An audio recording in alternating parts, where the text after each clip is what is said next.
Berikut contoh ilustrasi penelusuran lapangan untuk wilayah non-SLS berupa sawah, beserta cara pengisian di dokumennya. Hai, Assalamualaikum warahmatullahi wabarakatuh. Selamat datang saya ucapkan di Usma Ulia Channel yang masih sama membahas tentang beragam aplikasi dan informasi. Apa kabar teman-teman semua? Semoga selalu dalam lindungan Allah Subhanahu wa taala. Amin amin ya robbal alamin. Baik, sebelumnya terima kasih disampaikan bagi teman-teman yang telah mengklik video ini, dan pastikan untuk simak video ini sampai selesai, jangan skip agar tidak gagal paham, juga pastinya tidak ada informasi yang terlewatkan. Baik, langsung saja masuk ke pembahasannya. Untuk video pada kali ini akan saya contohkan atau berikan ilustrasi gambaran bagaimana teman-teman PCL atau PPL dalam melakukan penelusuran wilayah, penelusuran lapangan di sini maksudnya untuk yang wilayah tugasnya adalah berupa non-SLS, dan sebenarnya ada banyak sekali jenis non-SLS, dan pada video kali ini akan saya coba berikan ilustrasi untuk salah satu jenis non-SLS, yaitu berupa daerah vegetasi, wilayah vegetasi pertanian ya, atau di sini saya contohkan adalah sawah. Dengan kode SLS saya contohkan di sini adalah 1004. Baik, langsung saja untuk teman-teman sebagai informasi, sebelum teman-teman turun ke lapangan untuk melakukan penelusuran dan juga geotagging untuk wilayah non-SLS, ada baiknya teman-teman untuk konfirmasi terlebih dahulu terhadap PML ya, mohon maaf, apakah wilayah non-SLS tersebut, misalkan di sini sawahnya sudah sesuai peta atau belum, karena PML kan akan melakukan konfirmasi ke desa. Dan sebagai informasi, untuk wilayah non-SLS itu tidak ada penguasa wilayahnya, tidak ada ketua non-SLS-nya, itu tidak ada, maka alangkah baiknya teman-teman konfirmasi terlebih dahulu ke PML. Dan apabila sudah terkonfirmasi oleh PML bahwa untuk wilayah non-SLS yang menjadi wilayah tugas teman-teman sudah sesuai dengan peta, maka silakan teman-teman lakukan penelusuran terlebih dahulu.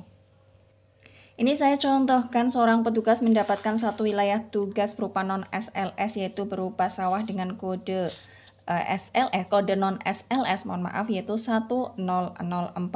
Dan setelah melakukan penelusuran dari ujung pojok dari wilayah sawah tersebut berdasarkan peta, PCL tersebut menelusuri, dan ternyata di sebelah baratnya ini sebagai informasi, misalkan ini utara, ini selatannya ya. Berarti ini sebelah baratnya adalah saluran irigasi. Teman-teman bisa melakukan salah satu taggingnya di sini di sebelah baratnya, misalkan nih ditandai dengan noktah di peta WS-nya, dan pada saat teman-teman sudah menandai, silahkan teman-teman melakukan tagging, dan tagging ini dipilih di aplikasi Wilkersat-nya, yaitu untuk batas wilayah non-SLS ya, dan tulis keterangannya, misalkan ini saluran irigasi.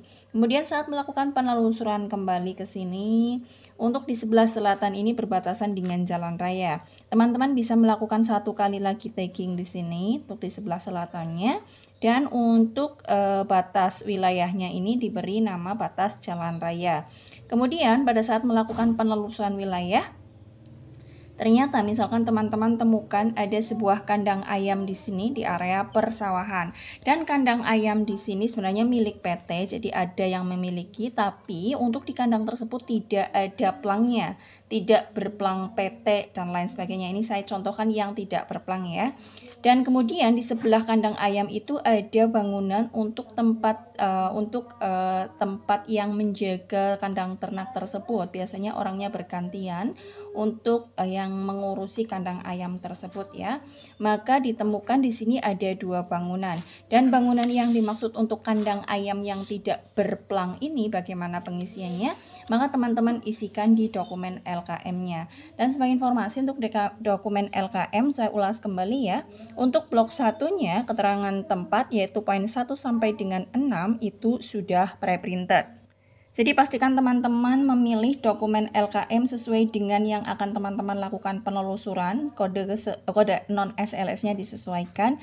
Kemudian di poin 7, apakah terdapat penggunaan LK peta di wilayah ini? Ini contoh yang saya contohkan tidak ada, maka saya lingkari nomor 2. Kemudian untuk keterangan petugas jangan lupa diisi, kemudian untuk halamannya juga jangan lupa untuk teman-teman isikan. Kemudian untuk kolom 1 ditulis nomor urutnya, ini 1 ya. Kemudian nomor segmen ini karena tidak terbagi menjadi segmen, maka dituliskan saja S00. Kemudian untuk muatan dominannya di sini di kode 11, yaitu apa kode 11? Kode 11 yaitu wilayah tidak berpenghuni ya, termasuk di dalamnya adalah sawah. Maka di sini kode 11. Karena berkode 11, maka untuk poin 4A sampai dengan 4D tidak terisi. Perkiraan jumlah muatan kakak atau keluarga juga tidak ada isiannya, maka diisi 0. Jangan diblank-kan, jangan di strip, tapi diisi ya. Kemudian bangunan tempat tinggalnya, ini saya contohkan untuk setelah melakukan penelusuran tidak ada, jadi hanya bangunan kandang ayam aja, dan kandang ayam tersebut tidak berplang. Kemudian satu lagi bangunan di sebelahnya adalah bangunan si penjaga untuk orang yang menjaga kandang ayam tersebut, maka masukkan ke kolom 9 yaitu bangunan bukan tempat tinggal atau BBTT non usaha. Ini ada 2 bangunan di sini. Kemudian untuk yang lain karena tidak ditemukan, jangan lupa diisikan dengan angka 0 ya, karena ini harus ada isiannya, maka silakan diisikan dengan angka 0. Perkiraan jumlah muatan usaha di sini juga diisikan 0 untuk kolom muatan usaha yaitu di kolom 10, sehingga untuk kolom 11-nya diisi ini jumlahnya adalah 2 ya.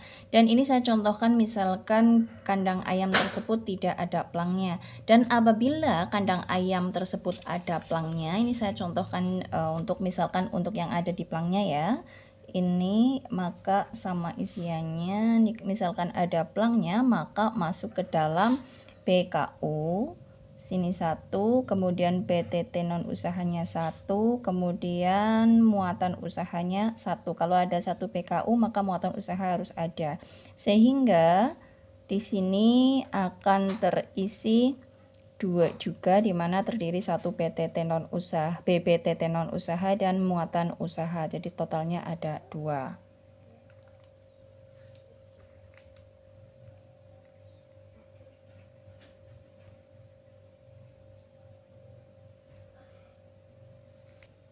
Selanjutnya, karena tadi saya contohkan selalu instruksikan berdasarkan informasi dari PML tidak ada perubahan apapun, maka untuk dokumen PSLS-nya tidak diisikan ya, tidak ada isian untuk wilayah tersebut. Dan sebagai informasi saya ulas kembali untuk dokumen PSLS ini, satu petugas satu, artinya ini akan memuat semua wilayah baik SLS maupun non SLS yang menjadi wilayah tugas teman-teman, tetapi tidak akan tertera untuk wilayah non SLS ataupun SLS yang tidak ada perubahan sama sekali.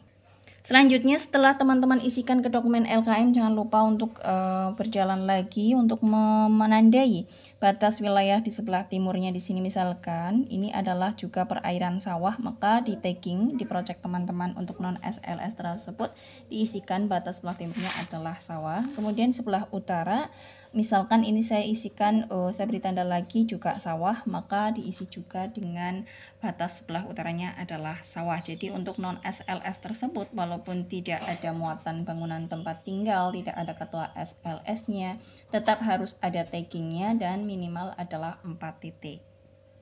Demikian untuk informasi yang dapat disampaikan pada pembahasan kali ini. Ini untuk yang mengenai kandang ayam ya, memang ada penegasan terbaru. Untuk kandang ayam misalkan terpisah dari pekarangan bangunan tempat tinggal dan tidak berpelang, itu masuknya ke kolom 9 yaitu BBTT non usaha, dan apabila berplang maka dimasukkan ke dalam PKU. Jadi syaratnya harus ada plangnya ya, plang usahanya di bangunan tersebut. Demikian yang dapat disampaikan untuk pembahasan kali ini. Semoga informasi ini bermanfaat bagi teman-teman. Bagi yang lebih tahu barangkali ada penegasan terbaru lagi yang saya belum ketahui, ada koreksi, mohon ditulis saja di kolom komentar ya, untuk kita sekedar sharing bersama. Akhir kata, salam sukses selalu tentunya, dan wassalamualaikum warahmatullahi wabarakatuh.